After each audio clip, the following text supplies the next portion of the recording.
आज हमारे साथ प्रकाश मेहता जी हैं जो कोडरमा ज़िले से के डोमचांच क्षेत्र से हैं, जो कृषि क्षेत्र में काफ़ी बेहतर सराहनीय कार्य भी किए हैं, जिनसे काफ़ी सीख भी ले रहे हैं किसान। और इनसे कृषि पद्धति को अपनाते हुए किसान के जो कृषि क्षेत्र में हैं काफ़ी बेहद आगे बढ़ रहे हैं और आर्थिक रूप से सशक्त और मजबूत भी हो रहे हैं। और वहीं किसान ये प्रकाश मेहता जी की बात करें तो इन्होंने 1974 में मैट्रिक की परीक्षा दी है और आर्थिक स्थिति खराब होने के बावजूद काफ़ी मेहनत और लगन के कारण इनकी नौकरी भी फॉरेस्ट विभाग में हो गई थी, जिन्होंने फॉरेस्ट विभाग की नौकरी को छोड़कर और कुछ दिनों तक हालांकि इन्होंने धनबाद क्षेत्र में जाके क्वाइलरी माइंस के एरिया में काम भी किया, जिसके बाद चूँकि इनका विजन था कि कृषि क्षेत्र में मुझे करके कुछ दिखाना है और अपने क्षेत्र के नाम को विकसित करना है और एक नया मकाम पे ले जाना है कोडरमा जिला को, और एक जहाँ पे बेहतर कुछ करके हम दिखाएं और गौरवान्वित करने का इनका उद्देश्य रहा था। तो प्रकाश जी का स्वागत है कार्यक्रम में। इनसे बात करते हैं और जानने की कोशिश करते हैं कि इन्होंने कृषि क्षेत्र में अपनी क्या भूमिका निभाई है और अब उनके लिए जो काफ़ी एक गौरव का विषय है, जो कि चूँकि इन्हें मान सम्मान केंद्र और राज्य सभी के मंत्रियों के द्वारा मिल चुका है। तो इनसे जानते हैं कि क्या कृषि पद्धति पे अभी कितने एकड़ में वर्तमान में ये कार्य कर रहे हैं, कितना अभी एकड़ में काम कर रहे हैं? 3 एकड़ में कर रहे हैं। मैं 3 एकड़ में 1974 में मेरी मैट्रिक के उसके बाद हम दैनिक मजदूरी करने लगे। मेरी दैनिक स्थिति खराब थी। उसके बाद हमने मन में ठाना, जब हमको नौकरी हुई थी बंद आपका व्यापार प्रमंडल में कोडरमा में, तो हम ड्यूटी कर रहे थे। ड्यूटी करते करते हमने 83 नौकरी किए, 85 तक रहे। उसके बाद अपने आप को हम मन में सोचे कि इससे क्या हमको होने वाला आने वाला फ्यूचर हम भविष्य को देखेंगे और हम किसान कृषि का क्षेत्र काम करेंगे और हम आगे बढ़ेंगे। फिलहाल यदि बात करें तो उसके लिए कृषि क्षेत्र में अभी किनके द्वारा अभी सम्मानित आपको किया जा चुका है? कब कौन वर्ष में? हमारे प्रखंड स्तर पर हमारे कोडरमा प्रखंड स्तर पर हमको वीडियो और आपका वीडियो साहब कोडरमा प्रखंड था, उसमें हमको सम्मानित किया गया। उसके बाद हमारे DC कन्हैया पांडे जी जो थे उपायुक्त महोदय जी कोडरमा जिला में, उन्होंने 2008 में हमको प्रथम पुरस्कार से नवाजा गया। बेहतर काम खेती करने का ऑर्गेनिक खेती करने और तकनीकी ढंग से खेती करने के लिए मुझे CH हाई स्कूल में तिलैया में मुझे सम्मानित किया गया। मुझे 51,000 रुपये पुरस्कार मिला और सफलपत्र मिला। जैसा कि आप बता रहे थे कि 2008 में उपायुक्त से पुरस्कृत मुझे किया गया और 2000 यदि 9 में बता रहे थे, 2012 में, तो 2009 में कहाँ आपको पुरस्कृत? 2009 में मुझे मिला। जब हम 2008 में हमको पुरस्कार मिला तो हमें जुनून आ गया कि मैं अपने क्षेत्र में कैसे काम करूं। तो हम सबसे पहले किसान का संगठन किया, मरकच्चों में किया, चोकनाड़ी में, जहां आपका गोद लिए हुए हैं संसद। और उसके बाद बनाए आपका संगठन बनाए, सदगांव में बनाए। उसके बाद किसान का संगठन बना करके आपका कोडरमा बनाए। उसके बाद बनाए चनवरम बनाए और हम अपना डोमचांच प्रखंड बनाए और प्रखंड बनाकर किसान को जागरूक किया और हम उसको प्रेरणा स्रोत बनाए कि हम साइकिल से जाकर के हम किसानों को वहाँ तक गए और किसान को संगठन बनाया, जो कि अभी रामचंद्र महतो हमारे चकुनाड़ी जयनगर के जो आपका माने माने किसान हैं वो उनको संगठन बनाया। चकुनाड़ी में रामचंद्र महतो को बनाए, मुंशीलाल महतो सब थे, बैजनाथ राय जी सब थे। वो सारे किसानों को संगठित किया और सबको जागरूक किया, जानकारी दिए।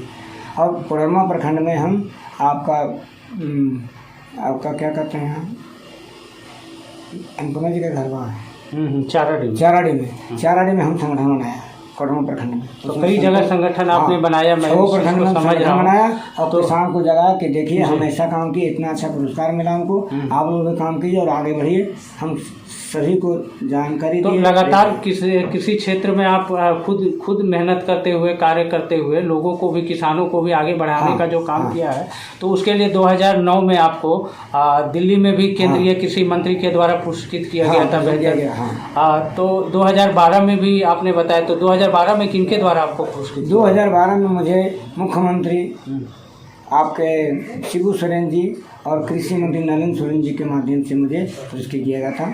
वहाँ भी जिले में प्रथम पुरस्कार मिला, हमारे कोडरमा जिले के नाम से के माध्यम से मिला, और हम वहाँ से भी लाभ लिए। जैसा कि आप बता रहे थे, हमें ये भी बता रहे थे पहले कि जो वर्तमान में अभी भारत के प्रधानमंत्री हैं, हाँ, माननीय नरेंद्र मोदी जी, उनके द्वारा जो है सो आपको बेहद कृषि क्षेत्र में प्रदर्शन के लिए पुरस्कृत किया। हम लोग 5 किसान, तो कैसे गए थे वहाँ पे, कैसा महसूस कर रहे थे? 5 किसान गए थे। अच्छा। 2013 में। तो हम जब वहाँ गए, गांधीनगर एटी आपका अहमदाबाद स्टेशन में जब उतरे तो वहाँ का देखे, वहाँ का रहन सहन, वहाँ का आव हवा, वहाँ सोचते थे हमारा झारखंड कहाँ है। झारखंड कहीं नाम नहीं है। तो हमारे प्रधानमंत्री, पूर्व मुख्यमंत्री नरेंद्र मोदी जी पूरे विब्रांत ग्लोबल एग्रीकल्चर समिति बनाए। उसमें जैसे मैं भी अपना जो लगन से गए और हम भी वहाँ विब्रांत ग्लोबल एग्रीकल्चर समिति में हम शामिल हुए। उसमें मुझे भी पुरस्कृत पत्र मिला और 51,000 रुपये पुरस्कार राजकुमार सिंह के नाम से संगठन में 5 को मिला, जिसमें हम लोग उसमें मौजूद थे। यदि हाल के वर्षों की बात करें तो 2019 में रांची एडिशन ब्लू में जो अवार्ड सम्मानित किया गया था, तो किनके माध्यम से? तो रांची में हुआ हमारे केंद्रीय कृषि मंत्री राधा मोहन सिंह, गृह मंत्री अमित शाह जी और रविशंकर जी हमारे प्रसार मंत्री हैं, और हमारे मुख्यमंत्री रघुवर दास जी, हेमंत सोरेन जी, रमेश्वर ओरांवी जी, वो सब सारे गणमान्य लोग थे। और हमको पुरस्कार मिला ऑर्गेनिक फार्मिंग, जैविक खाद से उत्पादन करने में, अच्छा काम करने में मुझे पुरस्कार मिला। कोडरमा जिले से प्रथम पुरस्कार मिला।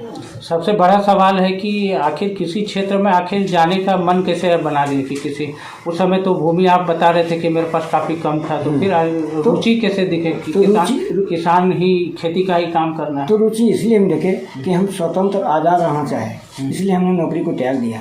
और त्याग देने के बाद हम सोचे कि इतने बाल बच्चे हम कैसे भरण पोषण करेंगे, कहाँ हम क्या करेंगे। इसके लिए हम अपना एक काम को चुना, एग्रीकल्चर को, खेती को चुना।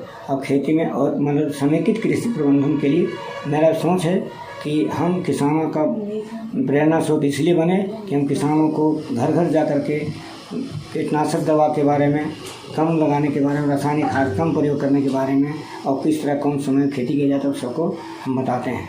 अभी आपकी उम्र क्या हो रही है? मेरी उम्र अभी 60 साल हो गई है। 60 साल। अभी वर्तमान में भी कितने एकड़ में अभी आप खेती कर रहे हैं? 3 एकड़ में कर रहे हैं। अभी 3 एकड़ में कर रहे हैं। 3 एकड़ सारा चीज़ में है। तो उसके साथ साथ क्या वृक्षारोपण के भी कर रहे हैं? कहाँ? मुख्यमंत्री जन्मदिन योजना के तरफ से मुझे 2016 से हमको काम करने के लिए मिला है कि हम मुख्यमंत्री किसानों को दुगना आय करने के लिए मतलब कैसे किसान को दुगना आय हो, इसके लिए सोशल फॉरेस्ट से हम लोग को फार्म भर के हमको वृक्ष मिलता था और हम लगाएं, और 3 साल तक हमको उसको सरकार हमारे खाते में पैसा देती है उसको रख रखाव करने के लिए। उसके बाद सारी संपत्ति हमारी। और किसानों को वहाँ तक जाते हैं कि जब तक किसान दुगुना आय नहीं करेगा तब आगे नहीं बढ़ पाएगा। क्यों? किसान एक खेती केवल धान ही करता है, और धान के साथ साथ में सारी फसल करेंगे, दलहन।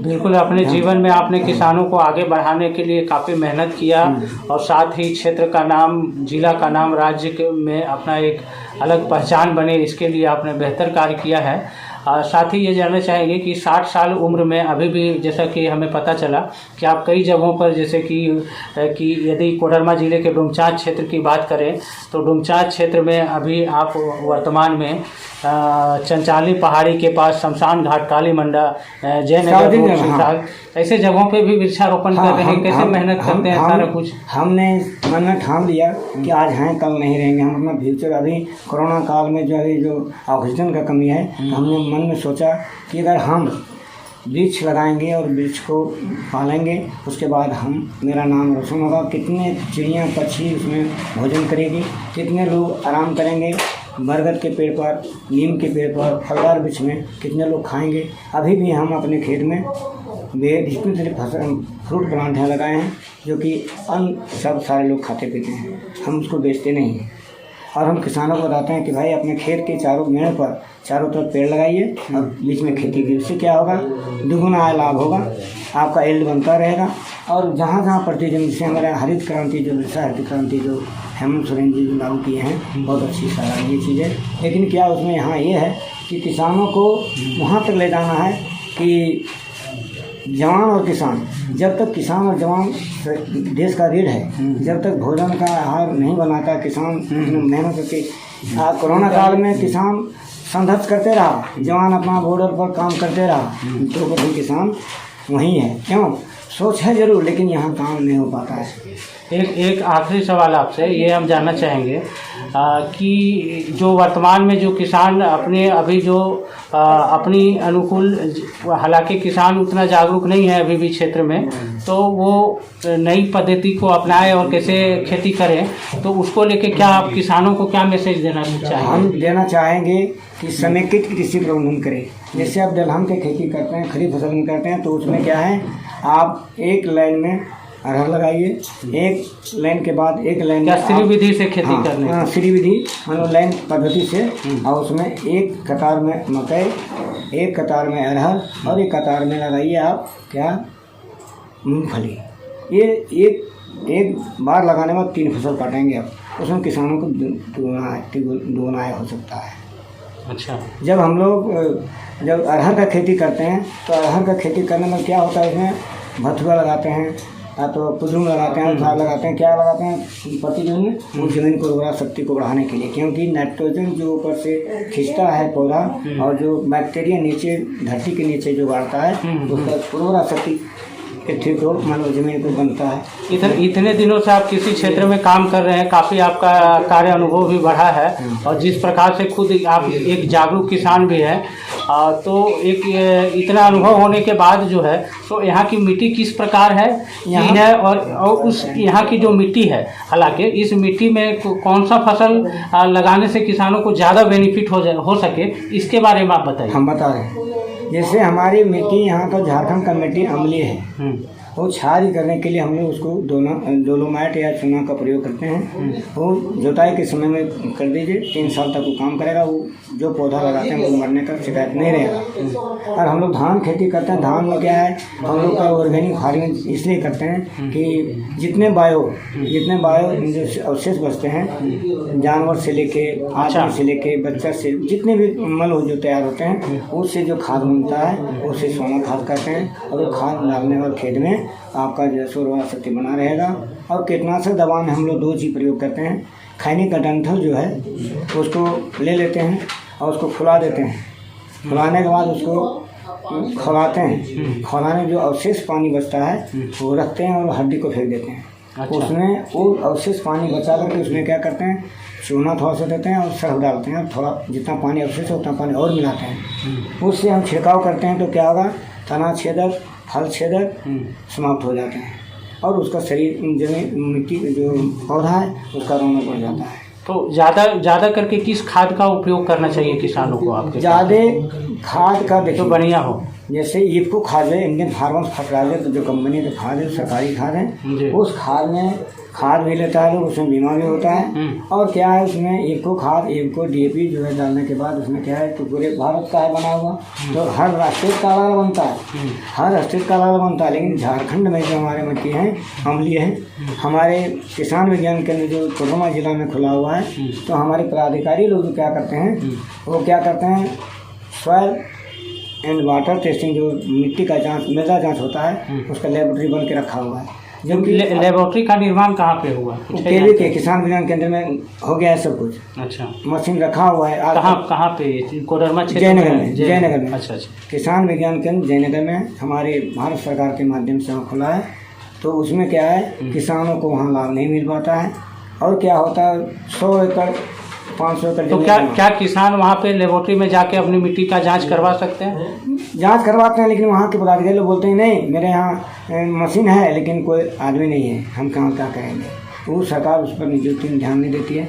जबकि हम सॉइल हेल्थ कार्ड को नहीं बनाते हैं तो हमारे कहीं लाभ नहीं मिल पाता है। हम जमीन सब दिन खेती करते आ रहे हैं, अम्ल से क्षारी हो जाएगा, क्षारी होगा तभी कुछ होगा। तो इसी चलते हम लोग जब पौधा लगाते हैं तो मर कहीं जाता है। कहीं कहीं जो जयनगर में जो लेबोरेटरी सिस्टम का जो स्थापना किया गया है, चूंकि मिट्टी जांच हो पाए, तो कहीं ना कहीं उसको दुरुस्त करने की आवश्यकता है जिला हाँ, प्रशासन को, आवश्यकता है। सरकार को, है ना। सरकार को आवश्यकता है। तो- हमने लिख के दिया था, हमें कृषि मंत्री बादल पटेल को भी दिया है अच्छा। कि सर हमारे कोडरमा जिला में किसान विज्ञान केंद्र जो है जो मृदा जांच का लेबोरेटरी बन के रेडी है। आज तक वहाँ कोई जूम नहीं देखा है, ना आज तक कोई वहाँ जांच कराया है, ना कुछ किया है। केवल कागजी पत्र काम करता है, कुछ नहीं होता वहाँ। और इतना बड़ा प्लांट है वहाँ, कुछ नहीं लगा हुआ है ना उसका एग्रीकल्चर। इससे बढ़िया तो हमारा चतरा जिला में जो हो रहा है केवी काम कर रहा है, वो बेहतर काम कर रहा है। यहाँ तक कि अभी 2 जगह भी चल रहा है कोडरमा जिला में। एक चोपनाड़ी देखे हुए हैं, केवल चोपनाड़ी मरकचो प्रखंड में, अच्छा। और बाकी कहीं नहीं। अभी 17वां प्रखंड में हमारे पदाधिकारी भेजे नहीं जाते हैं, न डोमचा जाते हैं, लेयर हो जाता है, और वहाँ से कोई सरकार किसान से लाभ नहीं ले पाते। अब डेमोस्ट्रेशन में जो बीज आता है, जो आता है किसको कहाँ दिया जाता है, क्या करता है, वो जानते नहीं, हम जानते नहीं। वहाँ के पदाधिकारी लोग भी उनसे मिले तो जाते हैं, बोलते हैं कि मिलेगा सर मिलेगा, लेकिन आज तक हम लोग को कुछ नहीं मिला। अब हम लोग को क्या करना है कि हम लोग किसान के लिए लेबोरेटरी अगर यहाँ खुल जाए उनका प्रखंड में, तो हम किसानों का मिट्टी जांच करने के लिए विधि व्यवस्था बता देंगे, अभियान चला करके और मिट्टी जांच करवा देंगे, ताकि हमारा किसान का मिट्टी मजबूत हो और उत्पादन अधिक हो और स्वस्थ हो। एक आखिरी सवाल, यहाँ के किसानों से क्या अनुरोध करना चाहेंगे? हमारे माध्यम से आप क्या अपील करेंगे? हम अपील यही करेंगे कि हमारे किसान जो हैं कहीं भी प्रति जमीन है वो नहीं रखे। जैसा हरित क्रांति के माध्यम से फलदार वृक्ष लगावे, इमारत पे लगावे और जल संरक्षण करें। सबसे पहले हमें अपना पानी रेन वाटर हार्वेस्टिंग, जिससे मान ली वर्षा का पानी को हम लोग कैसे संरक्षण करना है। तो हमारा जल छाजन विभाग अच्छी काम कर रही है। जल छाजन विभाग जो सो मोल्डिंग कर रही है, मेड़बंदी कर रही है और तालाब बना रही है। हमारे एक तालाब बन गया है उसी ज़मीन में 1 एकड़ में, जो कि हमारा उसमें क्या समेकित कृषि प्रबंधन करेंगे। उसमें क्या करेंगे, एक तरफ बकरियाँ रहेगी, एक तरफ बकत रहेगा, एक तरफ मुर्गी रहेगी, एक तरफ मैं रहूँगा, और मेड़ में अनानास का पौधा लगाएंगे और मछली भी डालेंगे उसमें। अभी कौन कौन से फसल अपने जो खेत है उसमें आप लगाए हुए हैं? अभी मूली लगा हुआ है, भिंडी लगा हुआ है, मूंगफली लगा हुआ है, अब आलू लगेगा। अब कुछ अलग जो खेती करते होंगे, जैसे आप बताएं कि अभी अनानास वगैरह, हाँ, कुछ नर्सरी वगैरह भी तैयार करते हैं? नर्सरी, हाँ। हम अपने बीज को जब ट्रेनिंग किए, सारे ट्रेनिंग कर चुके हैं, इंटरव्यू दे चुके हैं, प्रशिक्षण दे चुके हैं जी। अच्छा। तो हम अपने अनुभव से ही नर्सरी को तैयार करते हैं और किसानों तक भी कुछ बांटते हैं और अपने लगाते हैं, ताकि उसको प्रेरणा मिले कि आगे आगे किसान बढ़े।